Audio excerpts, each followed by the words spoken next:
Madame, Monsieur, bonjour. Oublier de se laver les mains peut coûter des vies. Selon l'Organisation mondiale de la santé, environ 500 000 personnes meurent chaque année d'infection dans le monde. Ces décès sont souvent liés au manque d'eau, d'assainissement et d'une hygiène des mains insuffisante, voire inappropriée. Et du coup, la question que l'on se pose est celle de savoir quelles sont les règles recommandées pour l'hygiène des mains. Votre magazine, Les Essentiels de la Santé, se propose aujourd'hui de répondre à cette interrogation avec comme invité le docteur Samuel Fosso, médecin biologiste et par ailleurs chef de service de parasitologie au centre hospitalier universitaire de Yaoundé. Docteur, bonjour. Bonjour. Je précise, docteur, que vous êtes président national de l'Association pour la santé par l'éducation et la prévention. Merci de répondre à notre invitation.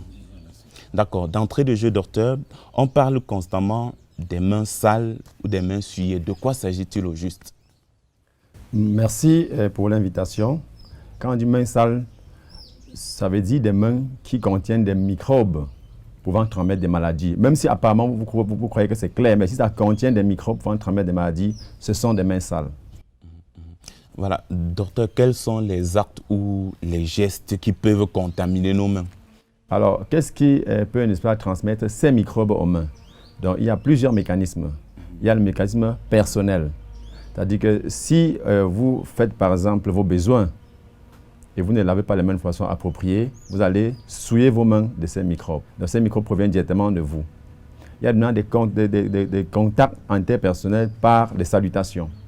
Vous avez également des contacts avec l'environnement, surtout les environnements souillés. Vous voyez, quand vous touchez le sol, quand vous touchez les surfaces, les mains peuvent également prendre des microbes. Il y a maintenant des animaux qui peuvent venir se poser sur nos mains. Vous avez des mouches, ça peut se poser puis ça s'envole. Et il y a déposé des microbes. Donc, les sources sont tellement immenses, on ne peut pas les énumérer, nous ne pouvons que donner l'essentiel. Docteur, nous savons que les mains non lavées sont en effet de véritables vecteurs de toutes sortes de maladies potentiellement mortelles. Alors, pouvons-nous avoir une idée de ces maladies, surtout les plus courantes? Ces maladies sont bien connues du grand public, mais parfois on ignore sont les mains qui les transmettent. Vous avez parmi les maladies bactériennes la fameuse fièvre typhoïde. C'est l'une des infections les plus connues, les plus répandues et qui entraîne des infections chroniques. Donc, nous avons d'autres infections microbiennes, bactériennes, qui posent beaucoup de stress, qu'on appelle le choléra. Donc, c'est une chose également importante. Et à côté de ces bactéries, il y a d'autres bactéries qu'on appelle les gastro-entérites infectieuses, donc, qui causent toutes formes de diarrhée. Donc, à côté des maladies bactériennes, on a des maladies parasitaires. Et ici, le spectre est très grand. Nous avons tous les vers intestinaux, nous avons la dysenterie amibienne et nous avons, n'est-ce pas, d'autres vers qui sont cette fois des vers animaux. Des vers des animaux, comme l'ascaris de chien ou de chat, qui, lorsqu'on se contamine, automatiquement, ça va créer des maladies graves, comme l'épilepsie, comme les problèmes dans le cerveau. Et parfois, on ne se rend même pas compte que c'est simplement parce qu'on a mangé sans laver les mains qu'on devient épileptique. Ou bien qu'on présente des troubles cardiaques, des troubles de l'air. Ce sont des choses extrêmement complexes. Bon, nous avons également des infections virales, comme par exemple la poliomyélite, le rotavirus. Ce sont, n'est-ce pas, des maladies qui se transmettent par les mains sales. Donc, la liste est extrêmement longue. Donc, nous pouvons citer ce qui est très souvent la cause que les gens connaissent le plus souvent. Comment ces bactéries peuvent nous infecter? Oui, la présence de ces bactéries sur les mains constitue ce qu'on appelle la contamination. Et lorsqu'on s'alimente sans laver correctement les mains, on transporte ces microbes dans le tube digestif et à ce moment-là, le microbe trouve maintenant le terrain où il peut se développer et entraîner son agressivité.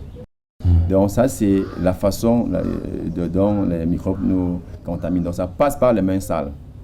On peut toucher peut-être un récipient et boire de l'eau sans laver et de même on contamine. Donc voilà, et il y a aussi un mécanisme très fréquent. Les gens qui lavent les mains dans un récipient, les deux se lavent les mains dans le même récipient et l'eau ensemencé est ensuite consommé par les deux puisqu'ils n'ont pas rincé les mains. Ils ont lavé, ce qui est très fréquent dans le même récipient. Ils ont échangé même des microbes et ils ont multiplié les risques. Docteur, nous allons faire une démonstration, question de montrer à nos téléspectateurs comment effectivement on doit se laver les mains. Pour le lavage des mains, donc la première chose, c'est qu'on mouille d'abord les mains avec de l'eau et ensuite maintenant je savonne. Donc je mouille d'abord seulement les mains et puis nous utilisons un antiseptique.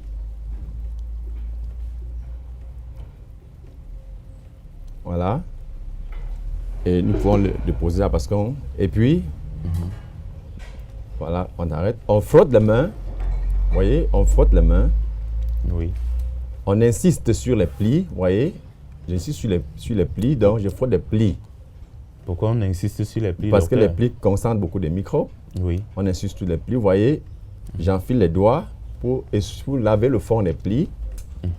Je frotte. Je frotte. Et on doit laver le dessous de chaque ongle. Oui. Vous voyez, je lave dessous des ongles. Parce que ça concentre beaucoup de microbes. Oui. Si vous ne nettoyez pas dessous des ongles, ça veut dire que vous n'avez rien fait parce que ces ongles concentrent beaucoup de microbes. Il faut nettoyer le dessous de chaque ongle. Docteur, l'idéal ne serait pas de tailler les ongles une fois? Les ongles sont taillés, mais même taillés, il faut toujours nettoyer. Mes ongles sont taillés toujours. D'accord. Voilà. Et vous versez l'eau. Bien la saleté. Versez l'eau. Vous voyez, l'eau qui part, on doit plus l'utiliser. Oui.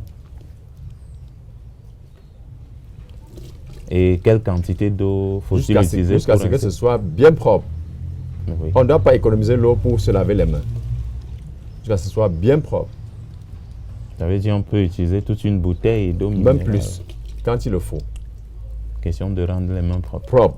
Parce que un seul microbe peut détruire toute une fortune.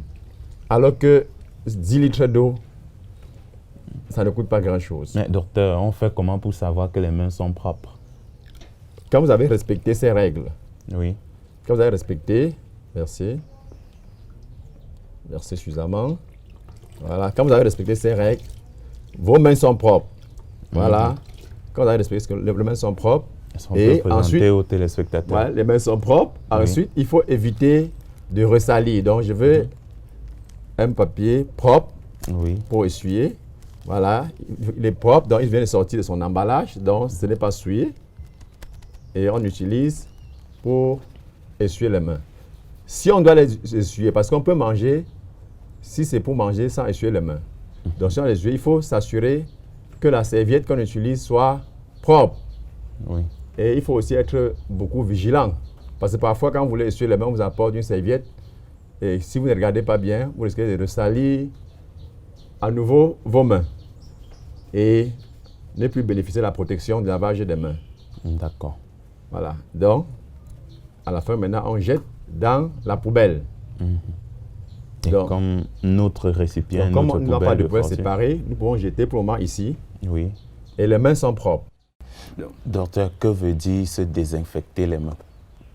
Donc là, c'est un point également important. La désinfection des mains consiste à utiliser un antiseptique, un désinfectant. Il vaut mieux dire désinfectant, parce qu'on utilise les désinfectants sur des organismes vivants et des antiseptiques sur des organismes, sur des surfaces non vivantes. Bon, donc, mais vraiment, on appelle tout ça désinfectant.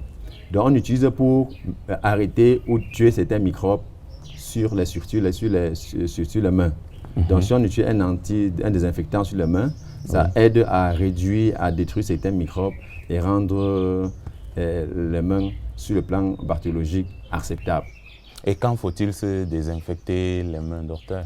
Oui, en principe, la désinfection est utilisée lorsqu'on a la difficulté d'avoir accès, n'est-ce pas, au bon lavage des mains. Lorsque, par exemple, dans une fête, on a les solutions hydroalcooliques qu'on utilise pour n'est-ce pas, essayer de réduire les microbes sur les mains lorsqu'on ne peut pas les laver. Oui. Donc ça, c'est une technique. Et certaines personnes également les utilisent pour renforcer le lavage. Après le lavage, on met également cette solution pour davantage renforcer l'efficacité du lavage. Donc, au sorti de cet entretien, docteur, quels conseils prodiguez-vous à l'endroit de nos téléspectateurs au sujet du lavage des mains? Oui, donc il faut déjà dire que si tout le monde maîtrise et pratique le lavage des mains, on peut de façon significative réduire certaines souffrances inutiles.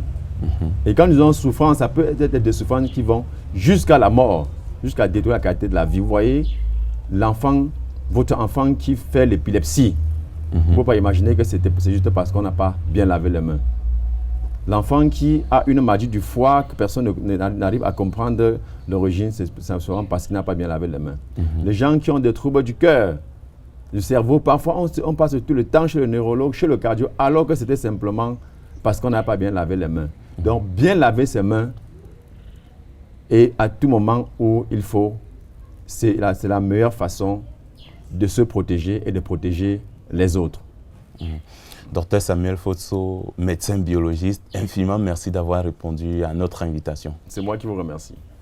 C'est la fin de ce magazine. Merci d'avoir été des nôtres. Votre fidélité nous honore. Au revoir.